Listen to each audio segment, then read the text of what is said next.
Erin Vallis paced nervously in the control room of the Arcadia, her ship hovering in orbit above the alien planet Vornaxia. The tense negotiations with the Vornaxians had reached a critical point. Today's meeting with the Vornaxian leader Kael'thar would decide whether humanity could establish diplomatic relations or face a cold, silent rejection from the Vornaxians forever. She checked her gear one last time. Her translator was active, and her mental notes on Vornaxian customs were fresh in her mind. The meeting would take place on Kael'thar's ship, a massive vessel that loomed ominously in space. As the Arcadia's shuttle connected to the docking bay, Erin steadied her nerves. Everything had to go perfectly. The shuttle door opened with a hiss, revealing Kael'thar, the towering Vornaxian leader. He was imposing over 10 feet tall, his skin shimmering with the hues of Vornaxia's deep oceans, and his 4 black eyes fixed on Erin. Ambassador Vallis Kael'thar's voice echoed through the translator. "Welcome aboard. We have much to discuss." Erin offered a polite nod and stepped onto the Vornaxian ship, a sleek, dimly lit corridor leading to the negotiation chamber. As she followed Kael'thar, she could feel the weight of his expectations pressing on her.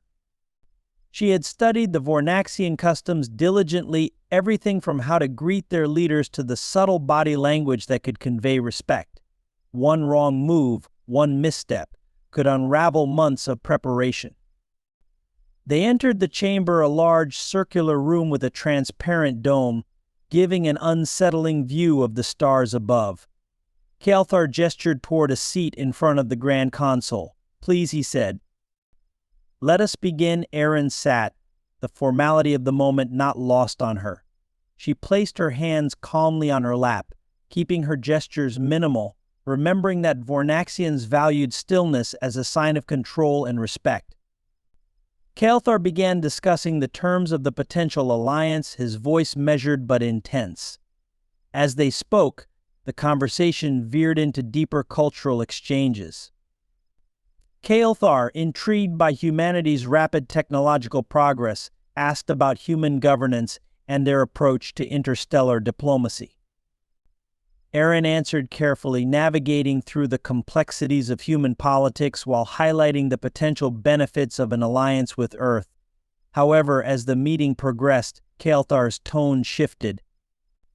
His questions became more pointed, almost accusatory. Erin could sense the atmosphere growing tense.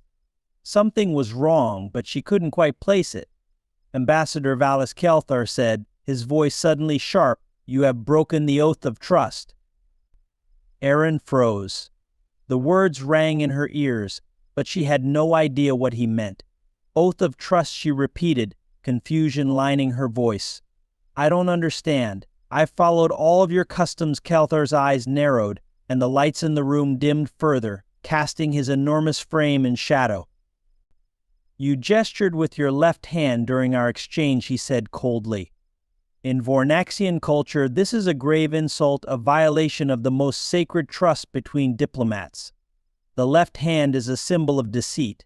You have dishonored our negotiation." Panic surged through Erin's veins. She hadn't realized.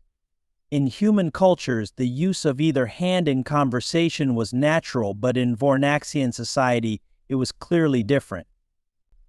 I'm deeply sorry," Erin stammered, quickly retracting her left hand and placing it firmly on her lap.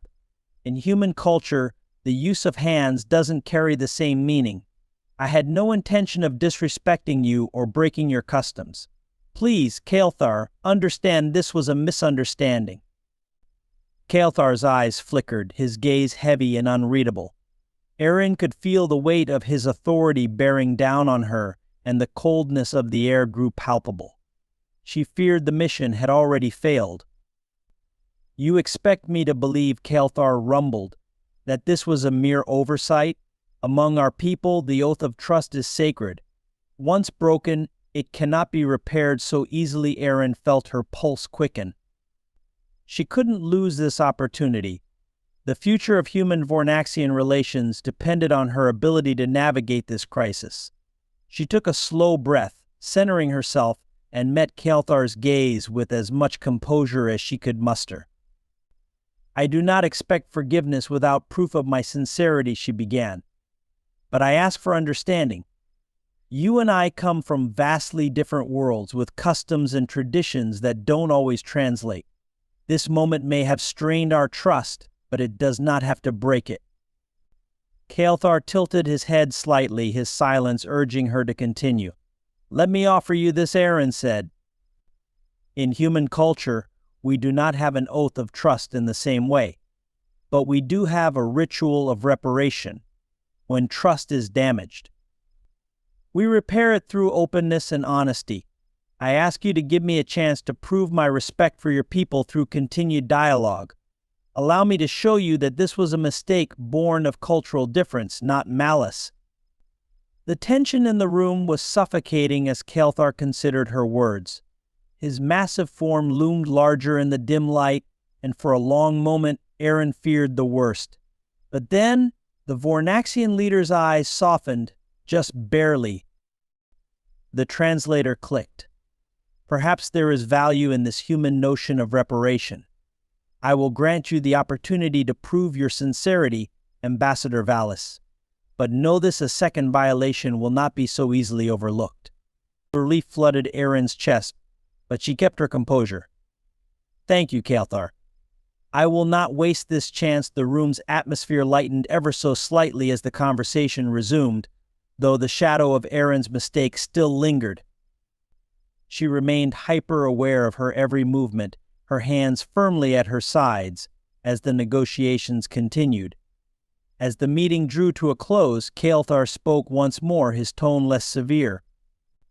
"Perhaps, in time, we will come to understand each other's ways more clearly.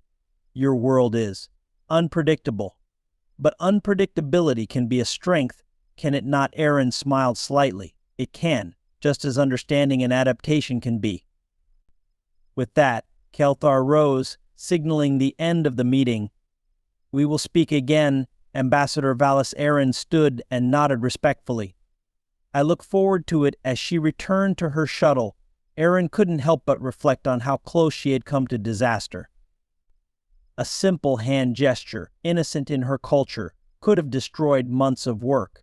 But diplomacy, she realized, was not just about rules. It was about learning and adapting, about making reparation when trust was shaken. As the shuttle departed from Kael'thar's ship, Aaron vowed to herself that next time she would be even more careful. The oath of trust may have been broken, but she still had a chance to repair it. As the Arcadia drifted further from the massive Vornaxian ship, Aaron Valis allowed herself a moment to exhale deeply. She leaned back in her shuttle seat, the vastness of space visible through the small window next to her. For the first time since she'd boarded Kael'thar's ship, she felt the weight of the mission lift slightly from her shoulders. "That was close," she muttered to herself, staring at the console in front of her, where a message awaited her from the Earth Diplomatic Council. No doubt they were eager for an update on the negotiations. The shuttle's communicator blinked, signaling an incoming call. Aaron tapped the screen, and the familiar face of Ilya Rin, her assistant and fellow diplomat, appeared on the display. Ilya's brow furrowed with concern, her sharp green eyes scanning Aaron's face. "How did it go?" Ilya asked, skipping the formalities. Aaron sighed. "Let's just say I almost derailed the entire mission because of a hand gesture." Ilya's eyes widened. "The left hand, yeah," Aaron confirmed, shaking her head. "I didn't even realize I'd done it until Kael'thar called me out.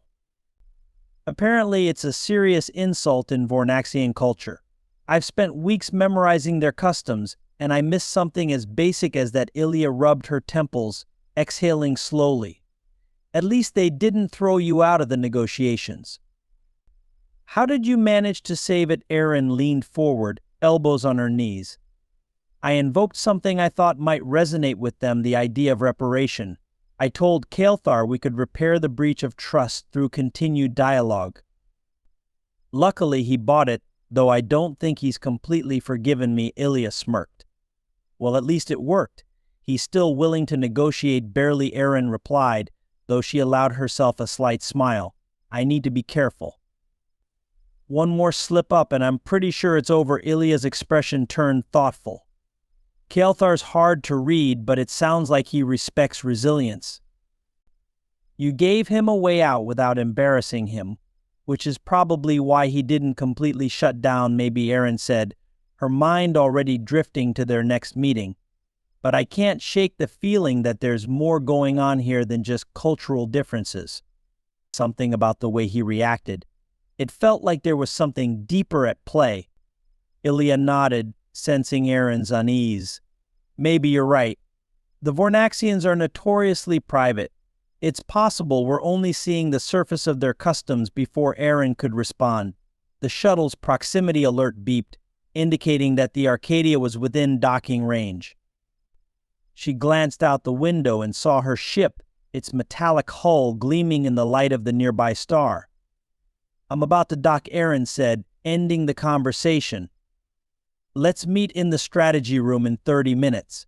We need to figure out our next move. Understood, Ilya replied, her face serious once more. I'll have the latest intel ready. The screen blinked off as the shuttle gently connected to the Arcadia's docking bay. Aaron stood up and made her way through the narrow corridor, her mind still racing with thoughts of the negotiation. As the shuttle door hissed open, she stepped back onto the Arcadia, the familiar scent of the recycled air immediately grounding her. As she made her way to the strategy room, Aaron replayed the events of the meeting in her mind. There was something about Kael'thar's reaction to the hand gesture that still nagged at her. His response had been too sharp, too immediate, as though it touched on something personal. Aaron's instincts told her that she wasn't just dealing with a cultural norm. There was a deeper, more personal element to Kael'thar's reaction, something tied to his own experiences or history. When Aaron entered the strategy room, Ilya was already there, multiple holoscreens flickering with data, Vornaxian historical documents, and analysis reports from Earth's diplomatic corps. Ilya turned to face her, her usual calm demeanor hiding the fact that she had likely been working nonstop while Aaron was on Kael'thar's ship. I've been digging through everything we have on Vornaxian culture, trying to find any specific references to their customs around trust. Ilya said, motioning to the screens. There's not much, but I did find something that might explain Kael'thar's reaction. Aaron leaned over one of the holoscreens, skimming the text. Ilya tapped on a particular passage, bringing it into focus. According to this, the oath of trust isn't just a diplomatic custom, Ilya explained. It's tied to their right of leadership. Only those who have passed the oath can become leaders in Vornaxian society. Breaking it isn't just an insult, it's a personal failure, one that could strip someone of their rank or title. Aaron straightened, the realization hitting her hard. So when I violated the oath, it wasn't just a diplomatic mistake. To Kael'thar, it could have been seen as a challenge to his authority. He's not just protecting cultural values, he's protecting his right to lead. Ilya nodded. Exactly. That's why he was so quick to react. You didn't just offend his culture, you threatened his position. Aaron sank into a chair, her mind racing. This changed everything. The stakes were higher than she'd thought. Kael'thar wasn't just testing her, he was defending his honor, his leadership. If she wasn't careful, the next step could lead to an irreparable fracture in the negotiations, or worse, a direct challenge to his authority. We need to tread carefully, Aaron muttered. If he sees me as a threat, this could escalate into something far more dangerous than a broken oath. Ilya tapped on another screen, pulling up the next round of scheduled talks. What's our next move? You've got another meeting with Kael'thar in 12 hours. Aaron rubbed her temples, feeling the weight of the situation pressing down on her. I need to approach this from a different angle. I'll have to acknowledge the gravity of what happened without appearing weak. If I handle this wrong, I could push him into making a rash decision. She looked up at Ilya, her mind made up. I need to find a way to reframe the oath of trust, something that shows I respect their values but also opens a path for deeper dialogue. We need to get past these surface-level customs and understand what's really driving their decisions. Ilya frowned. You're suggesting pushing beyond the cultural barriers? That's risky, Aaron. They might see it as overstepping. Aaron stood, determination in her eyes. It's a risk we have to take. If we don't, we'll never truly understand the Vornaxians, and we'll never form a real alliance. I can't afford to let this mission fail because of a misunderstanding. She glanced at the screens one last time before heading toward the door. Prepare the team. I want every piece of information we can gather on their leadership structure and the oath of trust. If I'm going to navigate this, I need to know exactly what I'm dealing with. As she left the strategy room, Erin's thoughts were already on the next meeting with Kael'thar. This wasn't just about diplomacy anymore, it was about survival. Both her own and possibly the survival of Earth's relationship with the Vornaxians. Thanks for watching. If you enjoyed this story, don't forget to like the video and hit subscribe for more exciting content. Make sure to turn on the notification bell so you never miss an update.